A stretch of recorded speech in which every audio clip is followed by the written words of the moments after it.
মিষ্টি টুনির আর টিঙ্কির খুবই কষ্টের একটি গল্প, কিন্তু গল্পটি দেখে তোমার চোখে পানিও আসতে পারে। মা, আমি তো ছোট্ট মানুষ, আমি তো তোমাদের মতো উড়তে পারি না, আমাকে তুমি উড়ানো শেখাবে? শোনো টিঙ্কি, তুমি এখনো ছোট্ট, আস্তে আস্তে তোমাকে উড়ানো শেখাবো, কিন্তু এখন উড়ানোটা ঠিক হবে না। মা, তোমার কোনো ভাই বোন নাই, শুধু তুমি আর আমি থাকছি, এরকম একা একা আর ভালো লাগছে না। শোন টিঙ্কি, আমার আর কোনো ভাই বোন নাই, কিন্তু তুই আছোস না, তোকে নিয়ে আমি খুব খুশি আছি। টুনি আর টিঙ্কিকে দেখে খুব মিষ্টি লাগছে, কিন্তু এই মিষ্টির ভিতরে খুব কষ্টের কথা লুকানো আছে। তারপর টুনি চলে গেল খাবারের খোঁজে। অন্যদিকে তার ছানা টিঙ্কি টুনির জন্য চিন্তা করতে থাকে। আরে মা কত কষ্ট করে আমাদের জন্য খাবার আনে, মার এই কষ্টের প্রতিদান কখনো বলবো না। টুনির ছানা টিঙ্কি আর টুনি তারা এভাবে প্রতিটা দিন কেটিয়ে দিল কষ্টে। মা, তুমি অনেক কষ্ট করো, আমি বুঝতে পারছি, কিন্তু আমি যদি বড় হই তোমার কষ্ট করতে হবে না। মা, তুই অনেক সুন্দর কথা বলছস, তোর কথা শুনে আমার মনটা খুব খুশি হয়েছে। তারপর প্রতিদিনের মতো খাবার আনতে টুনি চলে যায়। মা এতটা কষ্ট করে আমার দেখতে খারাপ লাগে, যাক বড় হয়ে আমার কষ্টটা দূর করব। মা, আজকে আসতে এত দেরি হলো কেন? তুমি কোথায় ছিলে গো বলো? আমার একলা ঘরে থাকতে ভয় লাগে। খাবার পাচ্ছিলাম না মা, সেজন্য দেরি হয়ে গেল। তোর জন্য কালকে থেকে আর তাড়াতাড়ি এসে বরবার দেরি করবো না। মা, কাল থেকে আমি খাবার সংগ্রহ করতে যাব, তুমি ঘরে বসো, তোমার এত কষ্ট দেখে আমার সহ্য হচ্ছে না।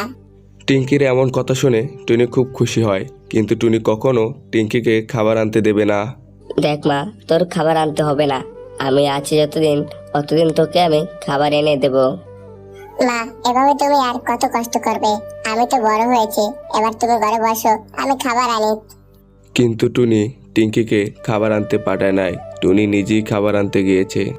মাকে এত করে বলছি আজকে খাবার আনতে আমি যাব, কিন্তু মা আমাকে খাবার আনতে দিল না, মা নিজেই চলে গেল খাবার আনতে।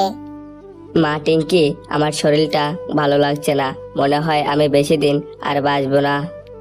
মা, এরকম কথা বলো না, আমার খুব কষ্ট হয়, তুমি ছাড়া আমার তো আর কেউ নাই, তুমি একমাত্র আমার শেষ ভরসা।